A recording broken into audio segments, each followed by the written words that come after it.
Pike Rovers. How are you? Nice to see you. Okay? How are you? Nice to see you. So just days to go until the FAI Junior Cup final, and we're here at the venue for this year's final, the Aviva Stadium, for breakfast with the two managers and our special guest. We're joined by Sheriff Manager Alan Reilly, also by Mick Shields from Pike Rovers, and delighted to say joining us here at the Aviva Stadium is the Republic of Ireland manager Martin O'Neill.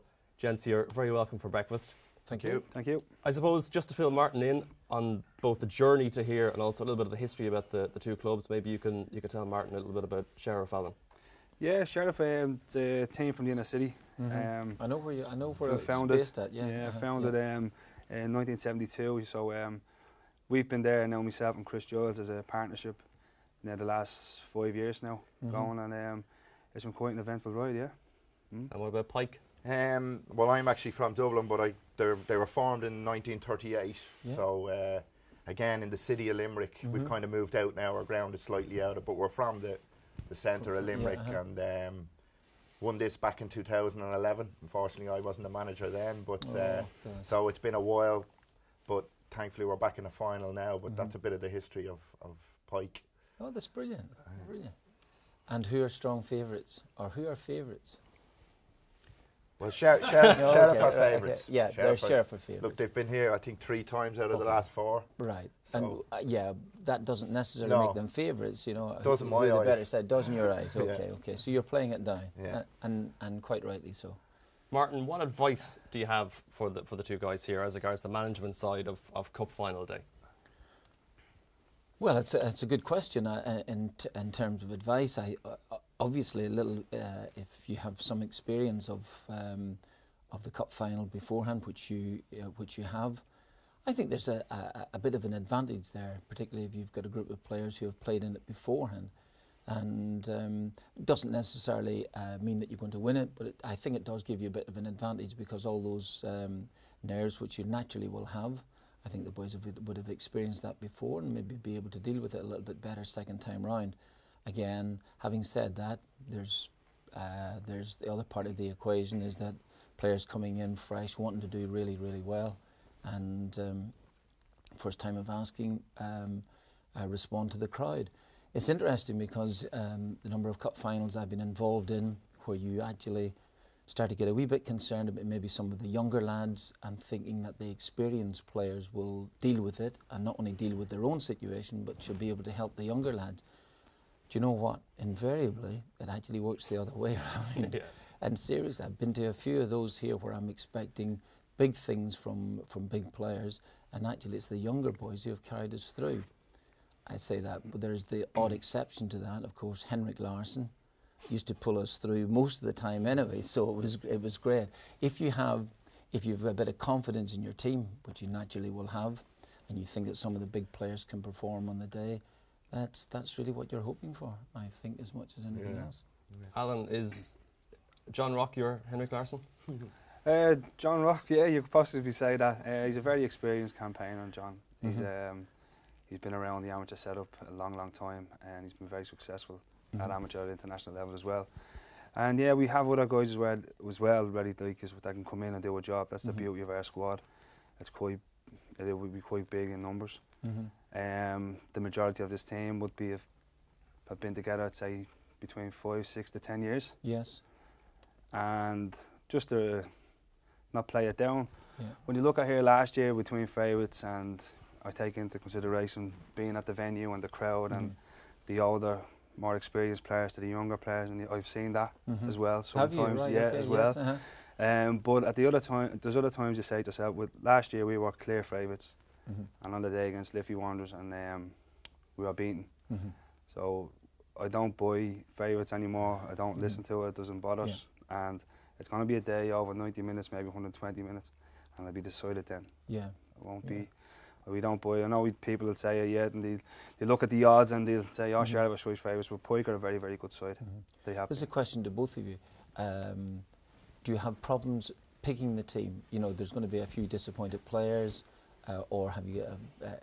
Is it pretty well set in stone, or do most of the lads feel as if, well, we kind of know what the team's going to be, or will you spring I think I think I wouldn't have as big a squad as Alan now. Right, okay. I tend to keep it slightly tighter. You know what I mean? We wouldn't play as many games in Limerick. I would play a good few, but maybe not as many as them. And there's just not that amount of players, to be honest with you, of the top quality. If you want to win things in Limerick, it's just a numbers game. It's a smaller city, like so. Invariably, everyone gets time, but you know, you can see players in training, and you know, in the matches that we've played since, are, you know, wondering, how am I going to impress him? How am I going to try and get in this team? And you know, obviously there's always 5 or 6 lads that probably know they're going to play. Like, you know what I mean? Like let's be honest about that. Like, you know, but you know, there's 2 or 3, 4 places there up for grabs, definitely. You know, and you know, that'll be something probably. How do you tell a lad here on, you know, Saturday the 14th that, you know, his parents or his wife or his girlfriend or his kids, I hear that you're not going to play, or you know, you're going to be on the bench. You know, that's a difficult thing. Maybe you've had to experience that a few times. I've had that a few times, you know, and I've had a few irate wives coming up on the evening after the event, whether we've won or lost, coming up and telling me, I'm sorry, please don't tell me. Talk to my wife, because she was the one that picked the team.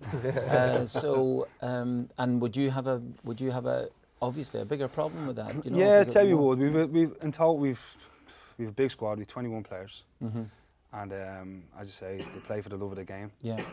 And as Mick has said, you've probably 5 or 6 who probably know they might start. But on the opposite hand, we have a lot of games leading up to the cup final. We have a semi-final, in fact, tonight. So anything could happen. Anyone get injured. They take everyone into the squad into consideration and give everyone the opportunity that they might be or could be involved in playing or starting or coming on. So they have to have that. So you have a game tonight? We have a game tonight. Have you? So do we. Have you?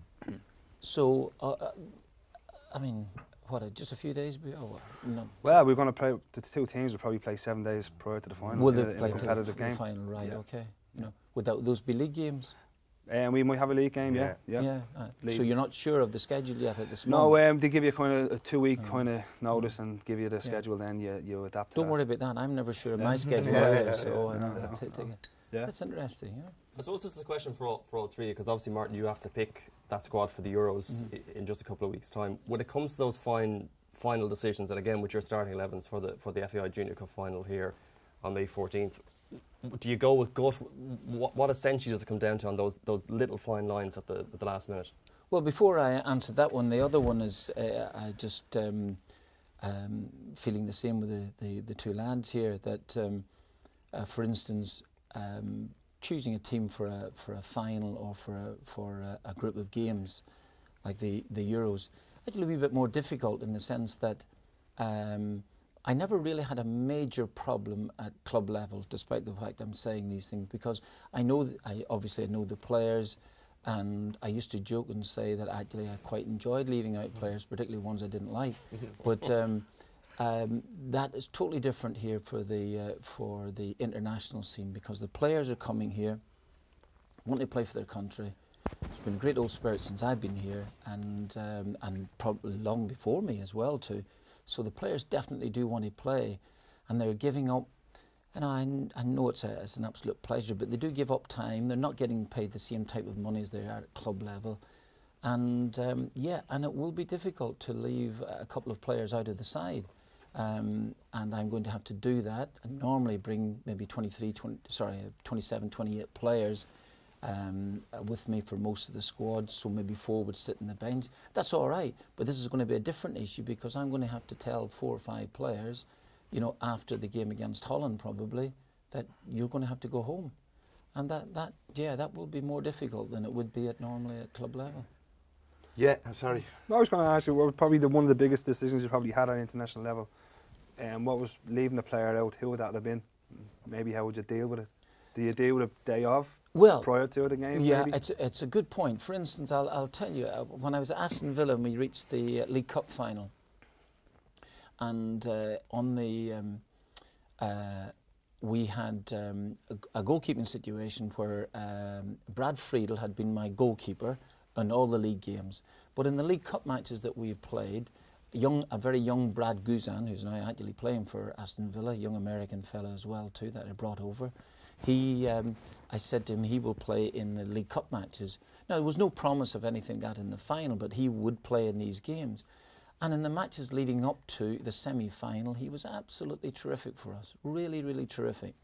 In the semi-finals, we had 2 games against Blackburn Rovers under Sam Allardyce, and Sam's tactics put them under a lot of pressure, and he found it difficult in the 2 games.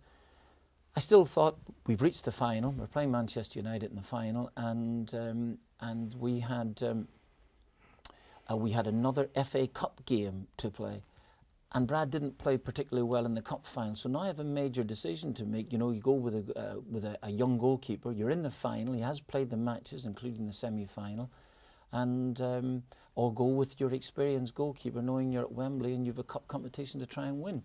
As it turns out, I had to disappoint young Guzan, and I played Friedel in the game, and that was honestly that was as hard a decision. I've obviously had other ones during my time, but in terms of recent times at club level, that's the one that sticks out, and that that bothered me a lot because he had been terrific right up into the semi-final. So it is actually difficult, and he was a genuinely lovely lad as well too. You know, he wasn't one of those boys that I didn't like. You know, so it was really awkward, and he felt bad, and he obviously had his family over as well too, coming from America. I can't take those things into consideration. So that was pretty tough. So you might have 1 or 2 of that there. Yeah, I think for me and Alan, it's probably similar to the international thing, because obviously our lads don't get paid. Yeah. You know what I mean? And it's a voluntary thing, or something that they love. You know what I mean? And you know, obviously all the talk in the semi-final, when you're in that dressing room, you're telling people you might never get this chance again, and all that. And then 3 or 4 weeks later, you're pulling the lad and telling you, oh, by the way, you're not going to play. Like, you know what I mean? So it is a very difficult thing to do. You know what I mean? How late do you leave it? Usually to the day after. No. I think that for me, that particular time, that was a very late decision because I was thinking about it for quite some considerable time, and but I think that generally speaking, you would try and tell the lad maybe a day or 2 beforehand. If your problem about telling someone really in advance, just let's say you pick up an injury to the goal, then you've already told him he's not actually going to play, so he's on a bit of a downer, and then to find out he's playing. Now, obviously, a cup final can raise you again, but it's not the best news in the world to know that you weren't actually first choice. I suppose the other factor that you have to deal with on the day is the supporters, and how much do you tap into that, and how big a part can they play in what hopefully is going to be a great. And I think that's massive. Generally speaking, when I've been involved in cup finals, either in Scotland or in England, supporters generally it's half and half. You know, so Celtic Rangers games were obviously big, and the final I was telling you about was Aston Villa versus Manchester United, so we've got a great contingent there. I was in a couple of cup finals with Leicester City, and Leicester came out of the woodwork to come and support us. They've always they've had a great latent support. They're doing magnificently this year, but we were at a different stadium where we were only housing 21,000 people at the old Filbert Street because it had been a bit ramshackle, but they turned up in droves to support us, and that support was absolutely massive in getting us through. Sure, that's something you've experienced as well, in particular in 2013. Yeah, and the crowd plays a massive part. And the players don't really, you don't experience it every week. When you walk out there, and they probably have their children with them, and as you say, everyone in the stand supporting them. It's a great achievement for them, you know, and it's you feel the excitement building up to it all week. There's nothing that's like it's a league game or another cup game. It's something special, and we'll live with them for the rest of their lives. Yeah, it's really, really good. I think when the lads go out into the middle and the start and the national anthems and the whole thing, you got to be careful. It can take your breath away. I'd say looking up into those stands. All right, they're not going to be full that day, but there's still going to be a lot of people there, and it's a vast kind of thing. When you're in the middle of that pitch, everything looks a million miles away from you, and you get a little bit nervous. So you just got to keep your head. But I think it's nice when you look up there and you see your mother or your father or your wife or somebody you know. The surrounds are different, and the pitch seems bigger. This is a big pitch, isn't it? This is very big, you know, and so just things. The surrounds are different, and I can remember, gosh, it's a long time ago, where I played in a league up in Antrim, County Antrim, called the Down and Connor League in Belfast, and our particular club got through to the final. It was played at an old Celtic Park, which is no longer in existence anymore, but it had a great history of a place. And again, there were families. We wouldn't have got the same crowd as you're going to get here, but still, it was so different. And you were playing, and the pitch was absolutely immaculate. And you feel this is not like what you'd be normally playing on a Saturday. So, and you rise to the occasion. You go for it, you know. Martin, I know time's up against us. Any last-minute advice in the week of the final for these two guys? I know I would only just take them out separately and tell them totally different things, of course, you know. They don't need advice from me. These boys have through it, they're through it, they'll know exactly, they'll be going through exactly the same emotions as I will be in a few weeks' time. And in fact, I think I'm going to tap into them. I'm going to ask them for advice, you know. Good stuff. Listen, Martin, thanks a million for joining us, and thanks as well to Mick and also to Alan. Thank you. So in a couple of days' time rather, the match takes place. It's the 14th of May, and don't forget to come along and support the two teams as Pike Rovers take on Sheriff YC in the FAI Junior Cup final. We'll see you at the Aviva Stadium.